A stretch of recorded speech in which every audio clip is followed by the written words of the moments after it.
누가복음 1장 46절에서 56절까지 말씀 저와 교독으로 읽으시고 마지막 절 말씀 함께 읽겠습니다. 마리아가 이르되 내 영혼이 주를 찬양하며 그의 여종의 비천함을 돌보셨습니다. 보라, 이제 후로는 만세에 나를 복이 있다 일컬으리로다.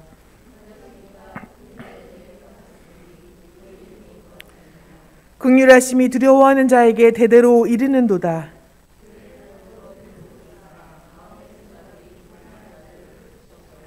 권세 있는 자를 그 위에서 내리치셨으며 비천한 자를 높이셨고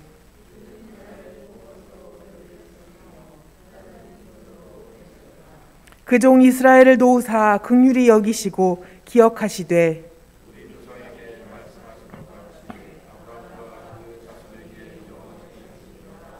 함께 있습니다. 마리아가 석 달쯤 함께 있다가 집으로 돌아가니라. 아멘. 성육신의 은총 첫 번째, 하나님의 일하시는 방식이라는 제목으로 담임 목사님께서 말씀 선포해 주시겠습니다. 다시 한번 여러분들을 축복합니다. 하나님께서 12월의 마지막도 잘 마무리할 수 있도록 평강과 그리고 선하신 발로 함께 하시기를 예수님의 이름으로 축복합니다. 축구 이야기 해야 될 것 같습니다. 안심하십시오. 군대에서 축구한 이야기까지는 안 갈 테니까 그냥 축구 이야기, 벤투 감독 이야기만 하려고 합니다. 이 벤투 감독이 우리나라의 국가대표 감독으로 오게 되었을 때 많은 논란이 있었는데 그 논란 가운데 하나는 소위 말하는 빌드업 축구입니다. 골키퍼서부터 사실 골킵도 그 지금 골킵보다 또 다른 골킵이 더 잘 보는데도 불구하고 빌드업에 재주가 있기 때문에 지금의 골키퍼를 쓰게 됩니다. 빌드업에 이렇게 축구를 쭉 하게 되었죠. 그러면서 수비수, 미드필더, 공격수까지 나름대로의 틀과 형태를 가지고서 착착착착 이렇게 움직여 나가기를 원합니다. 그런데 많은 한국의 축구 전문가들이 그런 얘기를 하죠. 한국 축구는 아시아에서는 몰라도 세계 무대에 가서는 형편없기 때문에 그렇게 하면 안 된다. 이 사이드에 있는 정말 공을 잘 다루고 빨리 뛸 줄 아는 소위 말하는 속공의 축구를 해야지 몰리다가 한두 번 공격해서 이기는 경우를 찾아야 된다라고 하면서 엄청난 비난을 받게 되었습니다. 그렇지만은 16강을 이렇게 대결하고 내일 브라질과 어떤 결과를 가져올지 예측은 못하지만은 짐작은 가지만 예측을 하지 못하지만은 그래도 그 감독에 대하여서 인정을 받게 되었습니다. 그 사람만의 경험과 지혜와 자기의 철학과 가치관을 담아서 일하는 삶의 독특한 방식이 벤투에는 벤투에게 있구나라고 하는 그러한 이야기를 나누게 됩니다. 김진수 장로님이 지금 겨울에는 밴쿠버 위쪽 기섬에서 사역하기가 마땅치 않기 때문에 눈 오는 계절이기 때문에 한국에 가서 선교와 관련된 많은 세미나를 열게 되고 간증도 말씀도 전하게 됩니다. 그런데 그분이 갖고 있는 독특한 선교 철학이 여러 목사들과 저렇게 노후를 새롭게 도전해 보려고 하는 사람들에게 엄청난 자극을 주게 됩니다. 선교지에서 비즈니스를 하려고 한다면은 철저하게 하고 엄격하게 해서 성공해야 된다라고 하는 얘기입니다.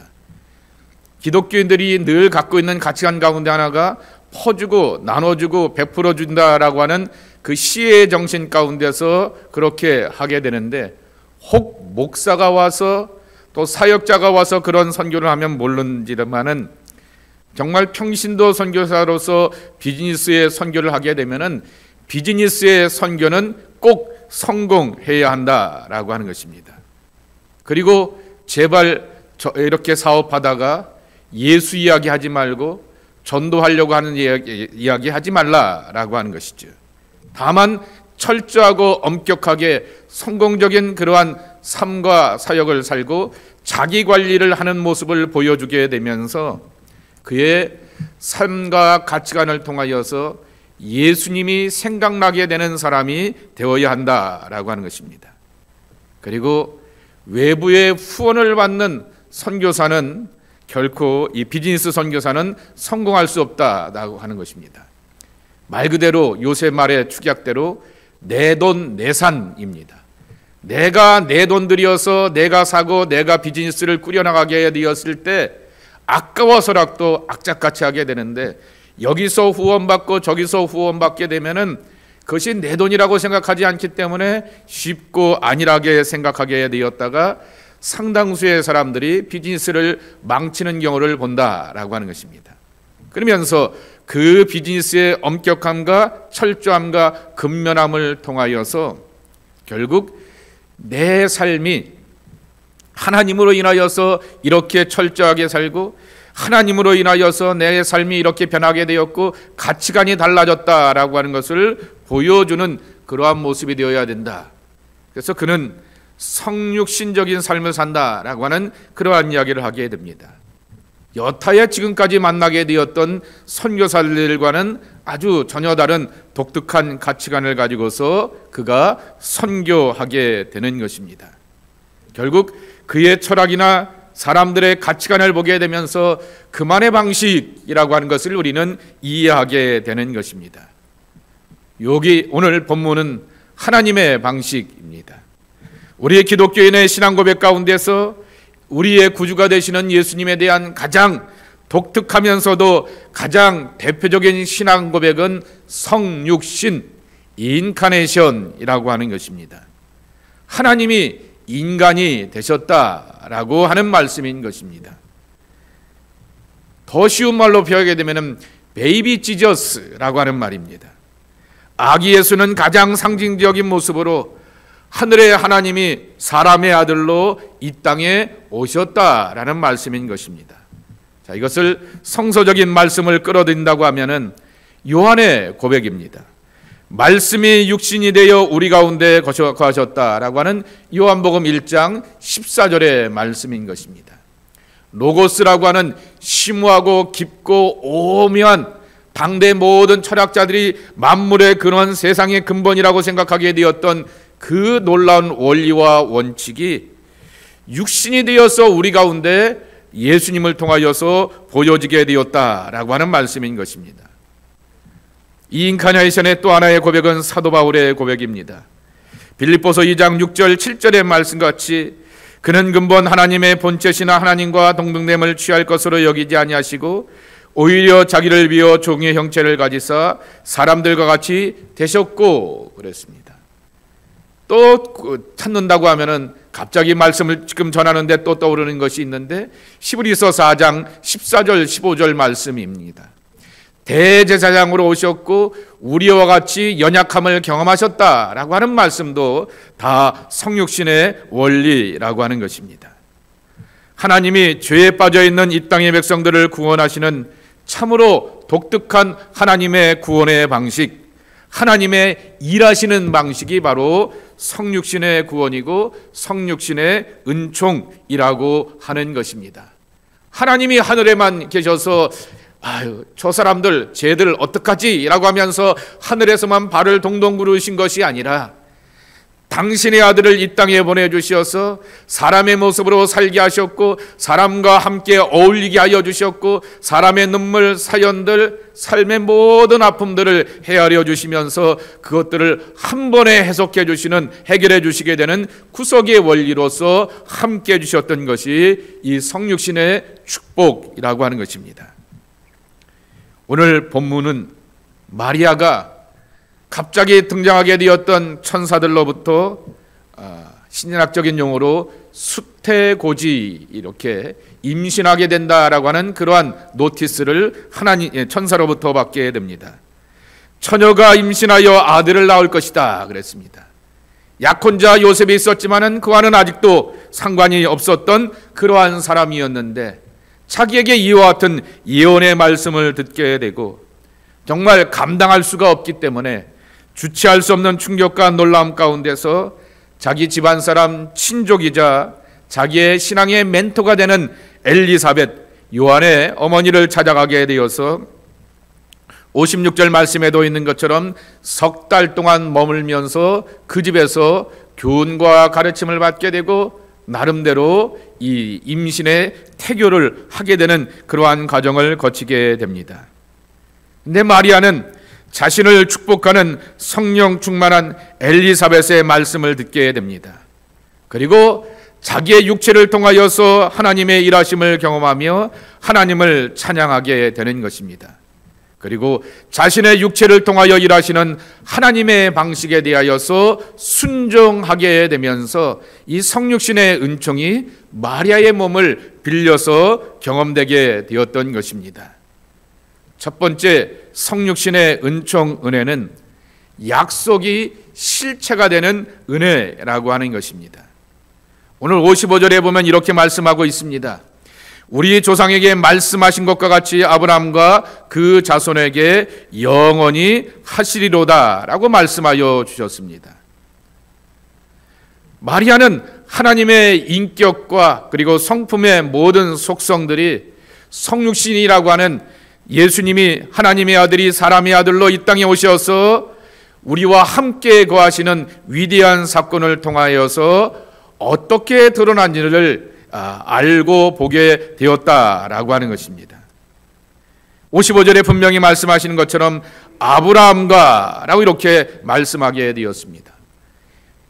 예수님 전에 예수님 시대로 따지게 되면 2000년 시간입니다. 여러분, 여러분의 삶의 시간 가운데서 때로는 10분도 1시간도 열흘도 참기 힘들고 버거워하는 것이 우리의 그렇게 기다림이고 약속에 대한 마음이라고 하는 것입니다. 그런데 무려 아브라함 때 약속하게 되었던 것이 2000년 만에 등장하고 나타나게 되었다라고 하는 것입니다. 그런데 이 약속은 일시적인 약속이나 쉽게 뒤집는 약속이 아니라 오늘 말씀하신 것처럼 그 자손들에게 영원한 것이다 라고 이렇게 약속하여 주고 있는 것입니다. 자, 우리가 약속을 생각해 보겠습니다. 약속은 내일의 기다림입니다. 약속은 때로는 막연합니다.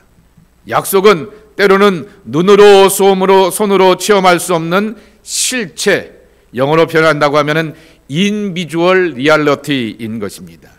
비가시적 실체가 바로 약속이라고 하는 것입니다. 그런데 하나님은 아브라함에게, 모세에게, 다윗에게 등장하시고 나타나시게 되었을 때 약속이 하나님으로 나타나시게 되었는데 그러한 미래의 약속들이 그들의 삶 가운데서 성취되는 것을 경험하게 되었습니다. 그리고 그들의 후손들의 삶 가운데서도 하나님의 언약은 성취되었다라고 하는 것이죠. 보이지 않는 하나님의 약속이 보이고 경험되고 가시적으로 드러나게 되는 그 은혜를 우리가 예수님을 통하여서 경험하게 된다라고 하는 것입니다. 나를 본 자가 곧 아버지를 본 자다고 예수님께서 말씀하여 주셨습니다. 예수님의 옷자락을 만지게 되었던 사람이 정말 병고침에서 나음을 얻게 되면서 하나님의 일하심을 경험하게 되었던 것입니다. 그리고 도마와 같은 제자가 그 예수님의 그 십자가의 그러한 상처의 상흔 가운데서 정말 바라보고 지켜보게 되었다가 정말 당신은 하나님의 아들 메시아이십니다 라고 하는 신앙 고백을 드리게 되었던 것입니다. 보이지 않는 실제 인비주얼이 변하여서 비주얼이 되었고 터처블이 되었고 텐저블이 되었다라고 하는 그러한 말씀이라고 하는 것입니다. 메시아에 대한 하나님의 약속은 창세기 여자의 후손 창세기 3장 15절 말씀입니다. 내가 너로 여자와 원수가 되게 하고 내 후손도 여자의 후손과 원수가 되게 하리니 여자의 후손은 내 머리를 상하게 할 것이요 너는 그의 발꿈치를 상하게 할 것이다 라고 하는 이사야의 여기서부터의 예언의 말씀과 이사야의 예언의 말씀, 이새의 줄기 가운데서 라고 하게 되었던 오늘 이사야서 11장 1절에 있는 예배의 부름의 말씀 등 수많은 선지자들의 예언과 약속의 말씀들이 성취되고 응답되면서 등장하게 되었던 것이 그 어린 주 예수의 출현이라고 하는 것입니다. 그것은 바로 하나님의 선물이라고 하는 것입니다. 하나님은 말씀하시고 약속하신 것을 시건한 적이 없다라고 성경이 표현합니다.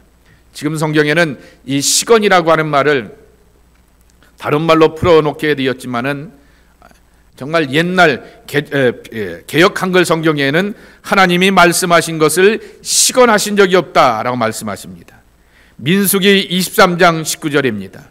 하나님은 사람이 아니시니 거짓말을 하지 않으시고 인생이 아니시니 후회가 없으시도다. 어찌 그 말씀하신 바를 행하지 않으시며 하신 말씀을 시행하지 않으시랴 라고 이렇게 말씀하고 있는 것입니다. 지금은 제가 이제는 도리어 자녀들로부터 종종 이렇게 선물도 받고 뭐도 이렇게 도움도 받고 그러게 되지만은 어린 시절에 보게 되면은 자녀들에게 부모가 약속하는 약속이 있습니다. 아이들이 뭐가 필요하고 또 학교를 가거나 주변에 어디 놀러 갔다 온 다음에 뭐 사줘 라고 이렇게 얘기하고 우리 집에도 뭐 이거 있었으면 좋겠어 라고 이렇게 얘기를 하게 됩니다. 제가 한 문제가도 한번 얘기한 것처럼 애들이 터무니없는 엄청난 것을 요구하게 되면 제가 꼭 선언하는 말이 있어요. 아빠가 한미천 크게 잡으면 사줄게. 그러면 애들이 포기합니다. 왜냐하면 아빠라고 하는 목사라고 하는 잡을 갖고 있는 사람이 한미천 크게 잡을 일이 없다라고 하면서 알고는 포기하게 되죠. 그러나 애들에게 뭐 사줘라고 하게 되었을 때 기다려봐 좀 해보자 라고 이렇게 얘기를 하게 되면은 기다리게 되고, 그리고 그 아이들에게 이렇게 사주게 되었을 때 특별히 딸내미가 제게 반응하게 되는 그 반응은 아주 이렇게 지금은 다가오질 않아서 문제이지만은 그렇게 기뻤던 그러한 기억이 있는 것입니다. 그랬을 때의 반응, 부모로서 얼마나 뿌듯한지를 모릅니다. 하나님께서도 그러시는 것이죠. 정말 하나님께서도 많은 약속을 정말 창세기서부터 그리고 실제적으로는 아브라함 때서부터 계속해서 우리에게 보여주시고 약속하여 주시게 되었는데, 그 약속이 이루어지는 것들을 그들은 삶의 자리 가운데서 경험하게 되면서 하나님의 일하심을 경험하게 되었고, 그리고 그 모든 약속 가운데서 가장 놀라운 구속의 은총 메시아를 약속하시고 이루어주시게 되었을 때 얼마나 크고 놀라운 은혜를 우리가 누리게 되었는지 모르겠습니다. 마틴 로이드 존스가 이렇게 말하게 됩니다. 성육신이 예언이 성취된 최고의 사례예요. 하나님의 약속을 신실하게 지키심을 보여주신 최고의 모범이 된다라고 이렇게 선언하고 있는 것입니다. 예수 그리스도가 사람의 모습으로 이 땅에 오시게 되면서 막연하게 뜬구름처럼 정말 보이지 않는 것들이 정말 실체가 되는 경험과 은총을 우리는 그리스도 안에서 누리게 되었다라고 하는 것입니다. 두 번째로 이 성육신의 은혜는 약한 자들을 긍휼히 여기는 은혜이고 약한 자들을 긍휼히 여겨주시는 하나님의 구원 방식이라고 하는 말씀인 것입니다. 마리아가 고백하고 간증한 하나님은 온 세상의 사람들을 구원하시는 은혜와 복이 되신 하나님이다 라고 그가 고백하고 있는 것입니다. 전통적으로 유대인들은 하나님의 구원이 자신의 것으로만 이해하고 접근하게 됩니다. 그러나 로마서 9장 24절의 말씀처럼 이 그릇은 우리니 곧 유대인 중에서뿐만 아니라 이방인 중에서도 부르신 자니시라 라고 말씀하여 주시면서 예수 그리스도를 담는 모든 그릇들은 다 하나님의 구원을 담고 그 안에서 생명과 값진 보화의 기쁨과 감격으로 살 수 있음을 선언하여 주시게 되었던 것입니다. 여기서 한 걸음 더 나가서 성육신의 은총은 이 땅에 하나님의 사람들로 하여금 예수 그리스도를 통하여서 하나님의 성품, 하나님 아버지의 마음, 그리고 하나님 나라에 산다라고 하는 것이 어떤 축복인가를 우리에게 가르쳐 주었습니다. 그것은 바로 강자의 논리가 아니라 그리스도 안에서 약한 자들도, 그리고 세상에서 삶을 살게 되었을 때 연약한 자들을 향하여서 품으시고 받아주시고 용서하여 주시게 되는 긍휼의 은총이라고 하는 것입니다. 세상에서는 반듯한 사람들을 원하게 됩니다. 세상에서는 지혜로운 사람을 원하기를 원합니다. 세상에서는 능력 있는 자리 주목받고 지배하고 다스리고 통치하기를 원합니다. 강자만이 기억되고 강자만이 이렇게 남아지게 되면서 주인되는 그러한 세상의 논리인 것이죠. 근데 하나님께서는 온 세상을 사랑하시고 구원하기를 원하시면서 또한 모든 사람들 속에서 하나님의 은총으로 함께하여 주셨다라고 하는 것입니다. 그것을 오늘 여기 50절과 51절, 52절에 53절에 쭉 말씀하고 있습니다. 긍휼하심이 두려워하는 자에게 대대에 이른다라고 말씀하고 있습니다. 그의 발로 힘을 보이사 마음의 생각이 교만한 자들을 흩으셨다라고 이렇게 말씀하시게 됩니다. 그리고 줄인 자에게 좋은 것으로 배부리고 부자는 빈손으로 보내셨도다라고 말씀하고 있습니다.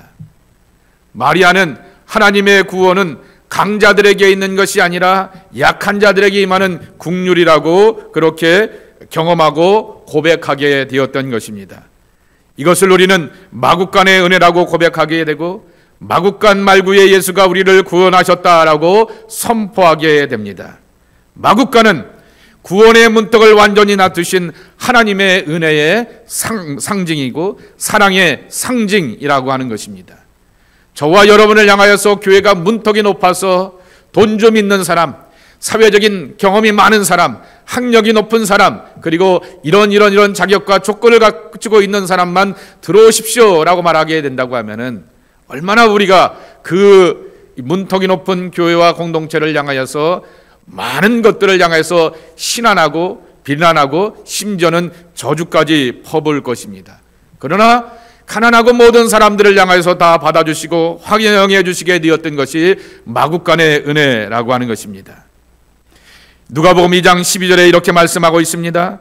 너희는 가서 강보에 쌓여 구인 아기를 보리니 이것이 너희에게 표적이 됨이라 라고 말씀하여 주시게 되었습니다. 성만찬에도 말씀을 드리게 되었듯이 누토의 마국간 고백인 것입니다.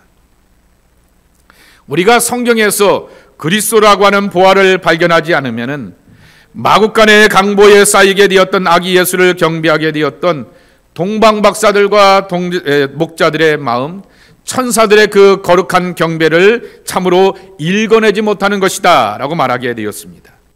마국간은 비천하고 강보는 소박하지만은 그 안에 담겨져 있는 아기 예수가 보화가 되듯이 신앙생활의 오랜 여정들 가운데서 그리스도가 오시게 되었고 그리스도가 우리와 함께 살아가시게 되었고 그리스도가 우리 가운데서 연약한 자들을 치료하여 주셨고 그리스도가 우리 가운데서 사람들로부터 배척받는 사람들을 품으시고 사랑하여 주셨고 그리스도께서 마지막으로 십자가를 통하여서 구속의 은총을 허락하여 주셨는데 이 은혜를 깨닫고 발견하지 못하게 되면은 우리가 도대체 어디 가서 하늘의 은총과 위로를 받을 것이 있느냐라고 하는 것입니다.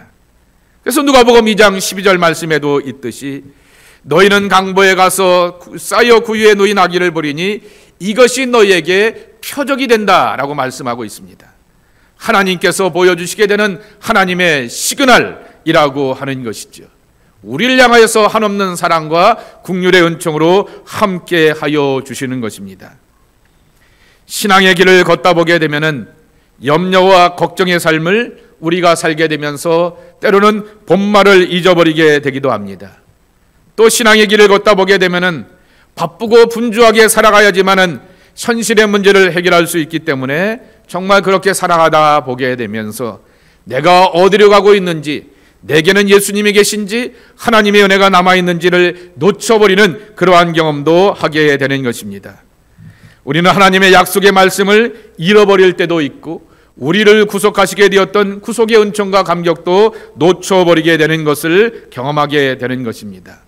그러나 성탄의 축복은 약속하신 하나님의 말씀과 꿈은 반드시 이루어지신다라고 하는 것을 우리에게 가르쳐 주시기 때문에 우리는 낙심할 이유가 없는 것입니다.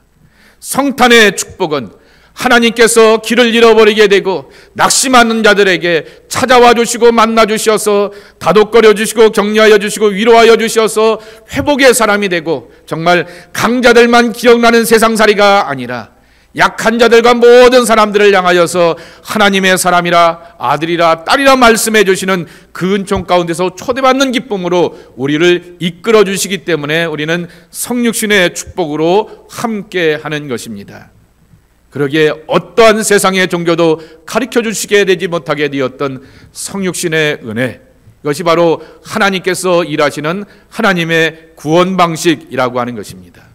이 거룩한 초대에 응답하고 예수님을 모셔드리면서 그분 안에서 생명과 위로 살아가는 하나님의 자녀들이 저와 여러분의 모습이 되기를 주님의 이름으로 간절히 축원합니다.